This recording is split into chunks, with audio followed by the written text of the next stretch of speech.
Yo, what is up everybody? It's me, Van Weep here, back with part 14 for What If Asta Was Meliodas' son. If you guys have not seen the previous parts of the story and need to get caught up, make sure to go up here, top upper right hand corner, and we'll be catching right back up here. Or if you have seen the last parts and just need a quick little recap since it has been like a month since the last part, we'll be doing a little 2-minute recap of the events of the last part just for a little refresher. Anyway, if you do enjoy my videos and want to see more of me in your feed, make sure to hit the like button. You know, the subscribe button would be pretty nice too. And a notification bell so you know what's going on. Comment down below any ideas or whatever, maybe how your day's going, I don't know. But yeah, let's get into this part for What If Asta Was Meliodas' son. This is a tale of ancient times, an era before the human and non-human worlds were forever divided.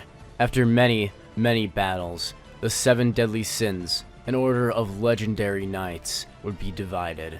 Dragon Sin Meliodas and Princess Elizabeth would have a son in a faraway land, and his name was Asta. Asta would eventually attain his own grimoire and start his journey to become the Wizard King. Quick, stop him, Xerxes would say. Xerxes being the co-captain of the Purple Orca squad, the vice-captain. The vice-captain would be confronting a man with dark red hair, his eyes pulled tightly back, his gaze as sharp as his eyes, almost like the edge of a knife. You're Zora, aren't you? You've been killing off magic knights, not to mention you're wanted around the kingdom. I'll have to punish a rogue such as yourself for obstructing my duties. Xerxes would then summon his subordinates, revealing that due to his status he doesn't have to fight such lowly trash, talking about how great he is.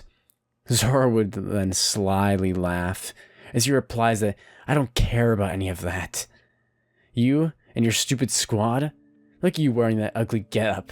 You really think you can beat me looking so ridiculous? How dare you, Xerxes would say. Zora would easily have goaded Xerxes into trying to punish him in the sake of justice himself. The subordinates of Xerxes would also get angry, saying that he'll take him down, and that Zora will regret insulting the magic knights. Xerxes would create a ton of icicles using his ice magic. Ice Slicer! Using his strong magic powers, he then threatened Zora, saying that if he doesn't stand down, he'll kill him where he stands. But they had all fallen right into his trap.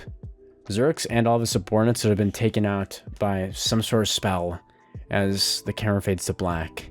It's the day of the exam.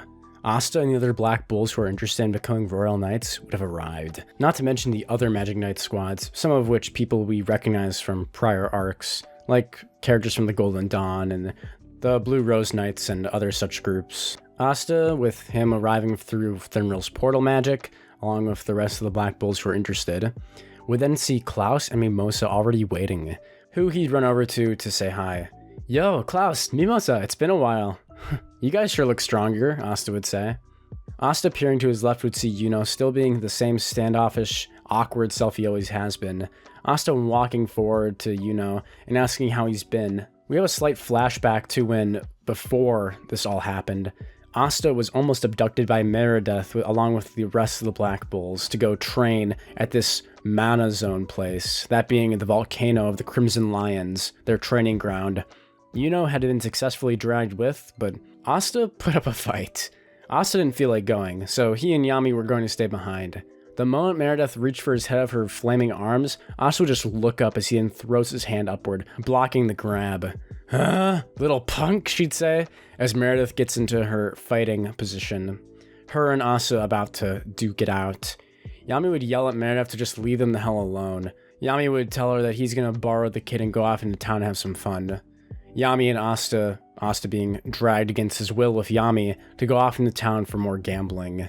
Asta sufficing as Magna for Yami's partner to this time. Yuno would sigh, remembering the struggle he had to go through, having to climb up a mountain by himself using Spirit Dive and Mana Zone. Anyway, Leopold would even join in, saying that he wishes his rival Asta had been there. Asta saying he was having his own heck of a day. Him and Yami having gone gambling. You should have seen the match that Bon and Yami had. Bon showed up at the tavern and it was horrifying, Asta would say. I wouldn't even want to get in a fight between those two. It was awful. Before Yuno can ask what was awful, Julius would show up. The Wizard King. He would show up thanking all of the members of the Magic Knights. Thank you everyone for showing up to this event. Today, we'll be building a team to take down the Eye of the Midnight Sun. Asta would whistle saying he could probably take them all down by himself, with Yuno nudging him with his elbow. Anyway, Julius would cough, announcing that they're going to start the exam. This is when King Clover, Augustus Clover, would show up, saying that he'll take over, since he is royalty after all. King Clover would think about how he's going to win back his popularity with this move, as he announces that this tournament will take place with a team competition involving a crystal battle. A what? Asta would say. It sounds like a pain. The king would bite his tongue, annoyed at this little imp, wondering why he gets under his skin so much. This brat kind of reminds me of that other guy, the blonde one that Julius introduced to me. He was just as annoying as this kid. Before he gets off track, the king would then explain, coughing as he had stopped talking for a while, that they'll be looking for an order of Magic Knights to join the Royal Knights. And the reason why they want to do this team competition is in order to test the teamwork of the Magic Knights, since they will be fighting a group of terrorists against the kingdom. So naturally, it made sense that they would all have to work together, at least in some capacity. Anyway, I digress. Julius would reveal the teams, with Asta seeing that he's teamed up with Mimosa and someone called Xerx Lugner. Suddenly, a man with red hair, and he'd be wearing a purple orca's cloak, would appear, being the last person to arrive. He would apologize for being late, with the Wizard King deciding to forgive him. Xerx, or I guess Zora, goes over to shake Asta's hand, since they are on the same team after all. Asta would think nothing of it, getting tricked as Zora puts a stink bug in Asta's hand. Asta would be disgusted as he then throws the bug away and asks if he's really planning to work on the team with him. Zora would laugh, saying that he's not planning to work at all with anyone, insulting Asta, saying Asta is probably going to be the one holding them back the most. Shrimp. Asta would sigh, saying he hasn't heard that one before, as he then asks if the teams are locked in and if Zora only came to mock everyone. The members of the Purple Orca squad would wonder if this person is really Xerx, since no one's even seen the vice captain for a long time. They've only heard rumors about his power. Asta wouldn't complain. Whatever. It's not like he needs a team anyway to take the other team down. Mimosa should be plenty of support for everything they need to do. Yuno and Noelle will be on the same team as well. Magna and Sol, that being the vice captain of the Blue Rose Knights, as well as Klaus and Luck. Finner would also be on his own team, and Solid and Alec-Dora, being Noelle's siblings, would notice that they would be on the same team, explaining that they're going to have to take down Noelle, proving that their magic and their noble status is superior to her.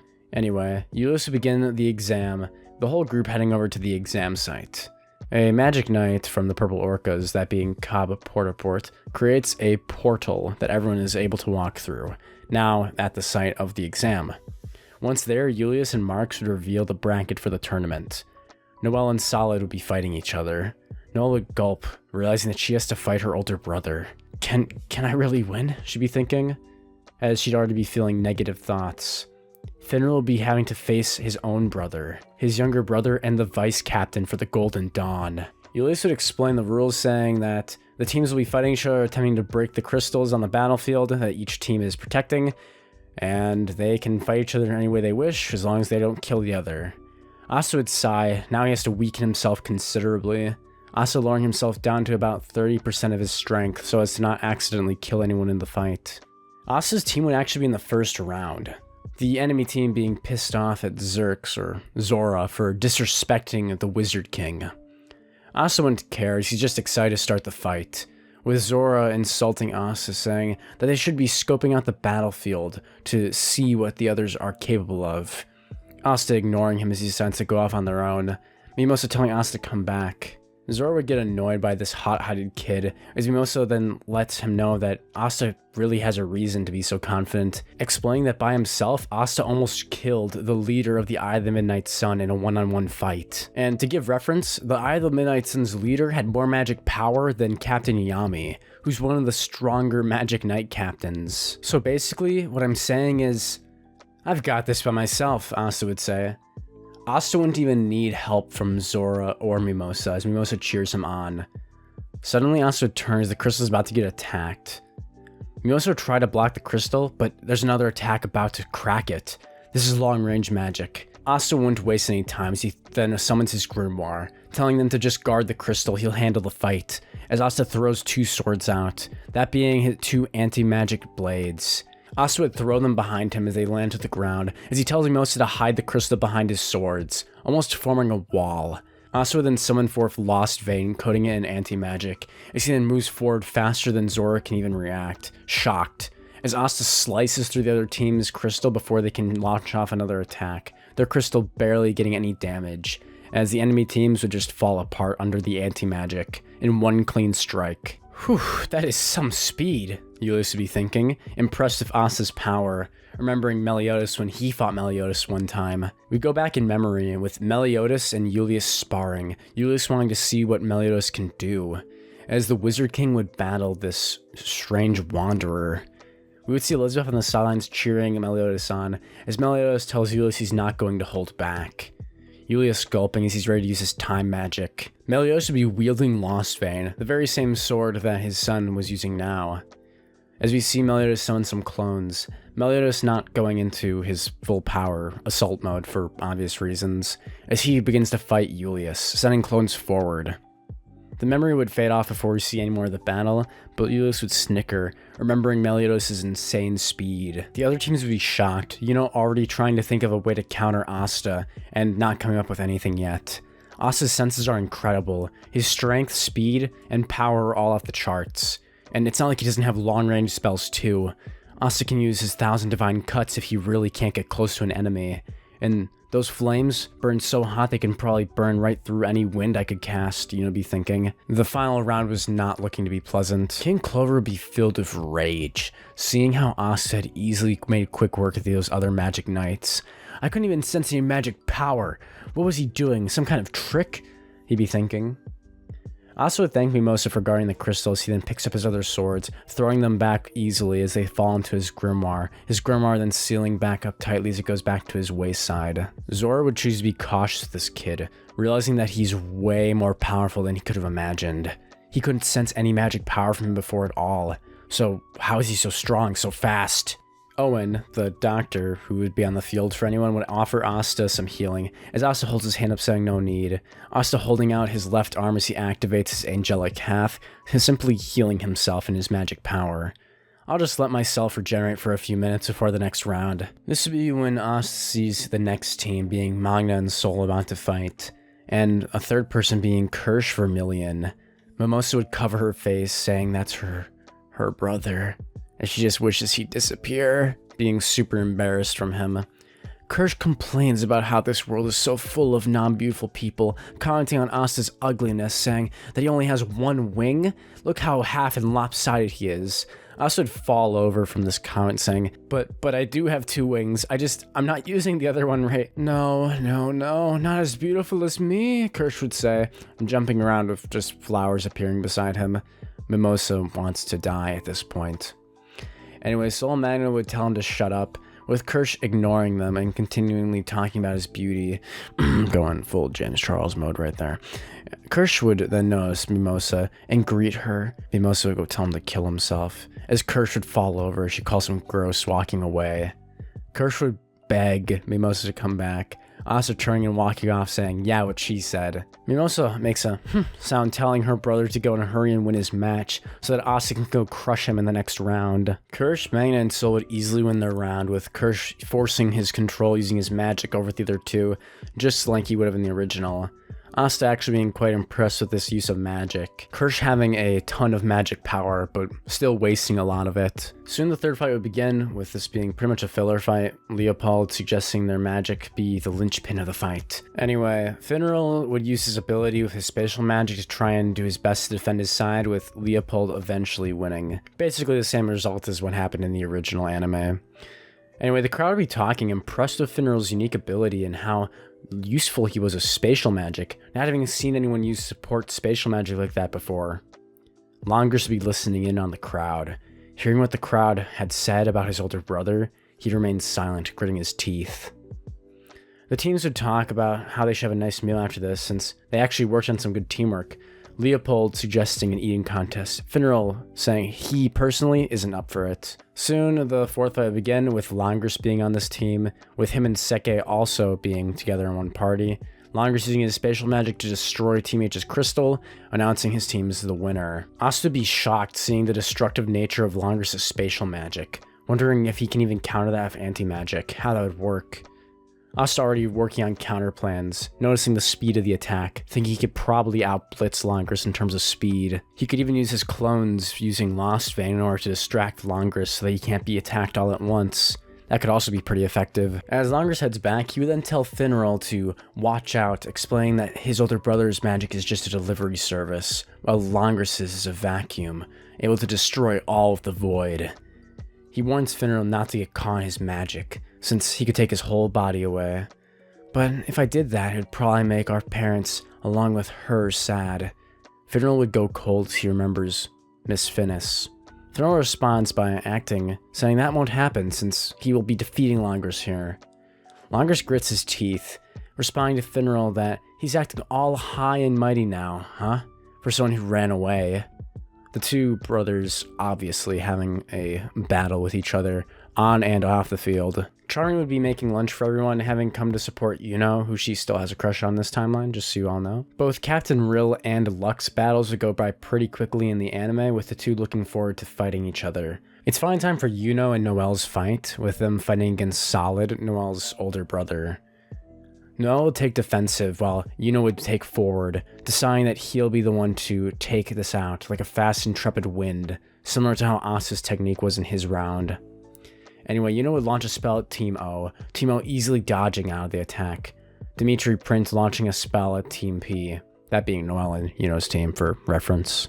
Noelle would counter this by putting up a barrier using her Dragon Sea Lair, and successfully protects the crystal. Solid would laugh, saying it's impressive she can even maintain a spell like that, saying that her magic control has suddenly improved for some reason. However, Elector would suddenly use a spell absorbing Noelle's barrier, Yuno quickly flying back in Spirit Dive, grabbing Noelle in the crystal and escaping. Yuno would tell Noelle that he'll head out to the crystal of Team O, if Noelle and N can protect their own. Noelle asks Yuno to let her go, as Yuno drops Noelle down from the sky, Noelle getting ready to take out the crystal. Yuno wonders if she can really do it, hearing from Asta that Noelle is actually pretty amazing, as he decides to put his faith in Asta, and in Noelle by extension. Asta would be confronted by Alec-Dora, who would be pissed off that Yuno is disrespecting Captain Vengeance like this. He had such high expectations for Yuno, and Yuno claimed that he would become the captain of the Golden Dawn someday. Such arrogance! I can't let it stand within my squad, he would say, as Yuno would then hold his hand forward ready for battle. Yuno would easily take on this threat, using his power and spells, thinking about how Asta would be way more of a threat in the later rounds. Noelle eventually taking the crystal out and taking the victory. Soon it was time for Kirsch's match against Mimosa and Asta, saying that he's going to take out the filth that Mimosa decides to hang around so she can continue to be beautiful. Mimosa gritting her teeth as she tells Asta not to hold back. Huh? Are you sure? Yeah, she says. Kill him. Oh, my beloved sister. Kill him. Now. Asta would gulp as he says, okay, calm down, Mimosa, as the match would begin. Kirsch covering their entire side of the field with a cloak of magic that nothing could seemingly get through, as Mimosa looks to Asta, nodding. Asta would gulp as he pulls out his sword, the Demon Destroyer, his largest blade, as using his pure physical strength, he just swipes down with full power, causing such a burst of wind that the entire cloud is brushed away like nothing. Not even having used a ton of anti-magic, just from that single strike. Asta would lure Kirsch away, flying up into the sky, using both wings as he tells Kirsch to come get him if he's so high and mighty above him. Asta would then pull his eye down, telling him to come at him. Kirsch flying up to him, and Asta then putting his swords away, using purely his fists. Asta would steal some of Bond's technique, remembering how he had used Fox Hunt. Instead, Asta would use anti-magic, covering his fist with it, as he throws punches at Kirsch, who wouldn't be fast enough to get out of the way, as he drains Kirsch's magic slowly, eventually knocking him out as he punches him to the ground, sending him flying into a crater, Dragon Ball Z style. I'll have to thank Mr. Bond for that later, Asta would say. as Mimosa would then confront Sol using her magic flower cannon, blasting off her golem and sending her flying to the ground. It would be up to Zora, back at the cave, to take over. It would be left to Asta to fight both Magna and Kirsch at the same time. Kirsch already being out for the count, Magna would be trying his best to attack Asta, who would just with his bare fist be brushing off the fireballs. Anyway, Asta is just too much of an overwhelming force, being basically above a Magic Knight captain, that it'd be up to Mimosa and Zoro to destroy the crystal, which they would in almost no time, Asta holding off the other members of the other team. After the match, Asta would comment that Zoro actually can work in a team, saying he did a good job. Zoro would sigh at the compliment, Mimosa thanking Asta for his help and taking down that stupid older brother of hers. Asta nodding, saying he gets why she's so annoyed by him. Anyway, the match that everyone in this video who's made it to this point has been waiting for is finally here. Finral versus Langris. It basically happens just like the original, as Langris is abusing the other team. Finral is surprisingly able to keep up just a little bit, Langris being even more angered by this. Seki would be teleported to the Black Bulls headquarters where Yami is currently arguing with Ban, as the two are about to throw a punch at each other, Seki teleporting right in between them as he gets full power blasted from both Ban and Yami, all of his teeth falling out as he falls to the ground, the two thinking, oops. This would be when Langris gets more angry, as Finral explains how his magic works and how he's just going to teleport Langris away, saying he doesn't want to hurt his younger brother. Langris gets pissed using his grimoire, saying that it's not like he's going to fall to him, as he begins to prepare a spell. We see a flashback of both Finral and Langris' past, how the parents of both of them favored Langris' entire life, how he was treated superior, how Finral was treated as a failure. Finral, seeing the darkness in his younger brother, would then use a spell similar, telling Langris he won't let him fall like this. And Langris would call him a coward, calls Finral a coward for running away from home. Langris tells Finral to stop acting like his older brothers. He launches his spell. Finral says he's going to stop Langris using his own, as the spells begin to clash, seeing the spatial magic attack. This would be Finral's loss, as his crystal is destroyed, Finral wounded on the ground. Leopold, who had been out of the way, had successfully taken out Langris' crystal, but the officials would announce Team G to be the winner of the match. As Langris is standing over Finral, Langris would begin to think about how people comment on how the two are so different. Langris wondering always why Finral was so nice to him, and why his parents were only kind to him and not his older brother. Langris prepares to finish Finral off, and as he holds his hand up for a spell, all of the Black Bulls would react, Asta sensing the bloodlust. Magna, Luck, Asta would suddenly appear, Asta ripping through the wind, activating 100% power as he has Lost Fame summoned to his hand. Magna standing in front of the baseball bat aflame, Luck in full lightning mode, as Asta has his demon mark activated, his eyes filled with malice, his dark power ruminating over the land, as his blade is at Langris' neck. Asta would whisper into Langris' ear, "The match is over." "What's wrong, Langris?" Langris would feel the power against his neck. Just one simple, quick strike and it'd be over. There'd be no way that he could outspeed Asta from this close of a distance, or the other two who are right in front of him. Finral would be unconscious, as he would stand down. Julius would appear along with Marks and Owen, who begin to heal Finral. Julius tells Langris that he can't trust a man who goes easy on his comrades, but he can't trust someone even more who would willingly kill them. Asta then pulls his blade back, reminding Langris what Finral had said the last time they had met, saying that Finral is a far better Magic Knight than Langris will ever be. Walking away, Langris gets pissed at Asta, commenting how Asta's so full of himself for making it this far, thinking that trash like him, just because he has a little special power, means that he's better than any noble. Langris would ask for permission to fight Asta. Langris would then attack Asta with a spell, Asta easily turning as he sees the spatial magic, saying weak, as Asta suddenly uses 1,000 divine cuts, slashing through the spatial magic, burning it away with an infinite hell flame. Langris would be scared and upset, as Marks asks them, telling them they should stop. Julius, the Wizard King, would tell him to continue, knowing that Asta is far stronger than Langris. Langris says he never liked Asta since they first met, saying that he's just someone who thinks he's special just because he worked a little harder than some other peasants, some other rat trash to get higher up on the ladder. saying that he'll always be stronger than Asta, beginning to laugh. King Clover, seeing this unofficial match, would be angry, trying to use a boundary spell on the both of them.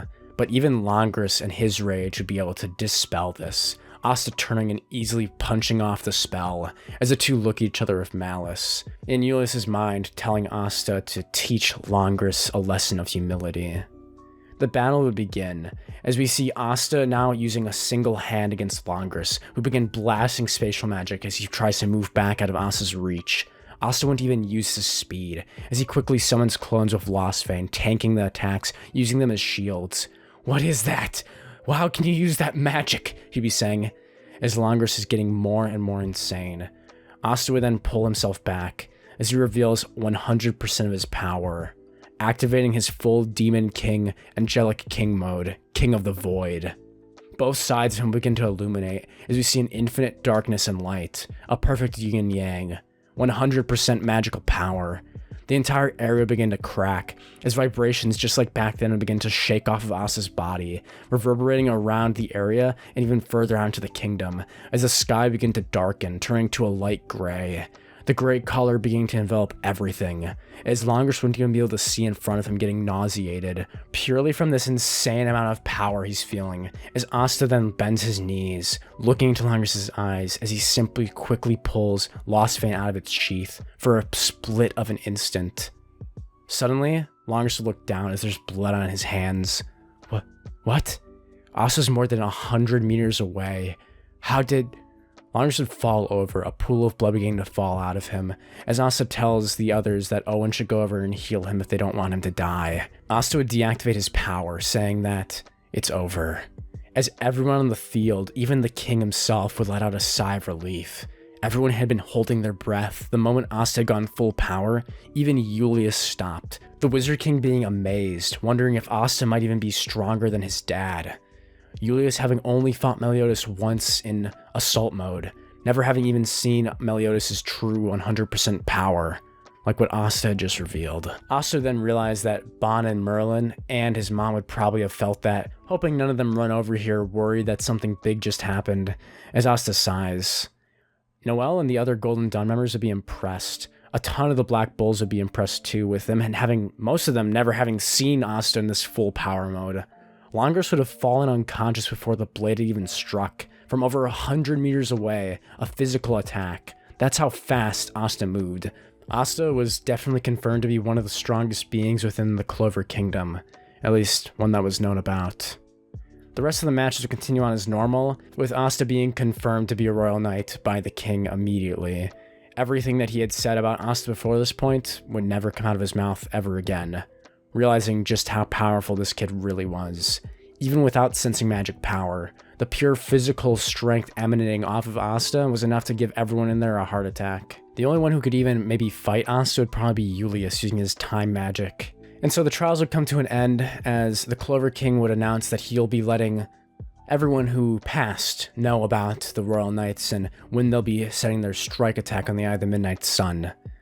Asta would nod, already knowing that he got in, as he then waits for Finral, saying he's gonna go away and see how he's recovering, seeing if he can help using his angelic magic. Asta then going with Julius to where Finral is. When Asta had released 100% power earlier, not only did he, Bon, Merlin, and his mother feel it, but someone else did too. Ah, yes. My time of awakening's almost here. I can feel the magic power over me. So strong, master. I can't believe His Majesty wants me to fight my young Lord Astaroth. Zagreus would say, excited in preparation to be able to fight a demon, but not just any demon, a demon royal. Zagreus would be excited under the orders of his lord and master, Demon King Meliodas. The day has arrived as the royal knights had all gathered together, with them now beginning to plan their strike to attack the Eye of the Midnight Sun. If you guys want to see the next part for What If Asta Was Meliodas' son, make sure to slap that like button, comment down below what you thought, and subscribe to my channel for more videos like this from me. I'll be making another video tonight at some point, so it might be a little bit later, but I hope you guys enjoy this, and I'll be trying to get the next part out sooner rather than later. And yeah, I'll see you guys in the next one.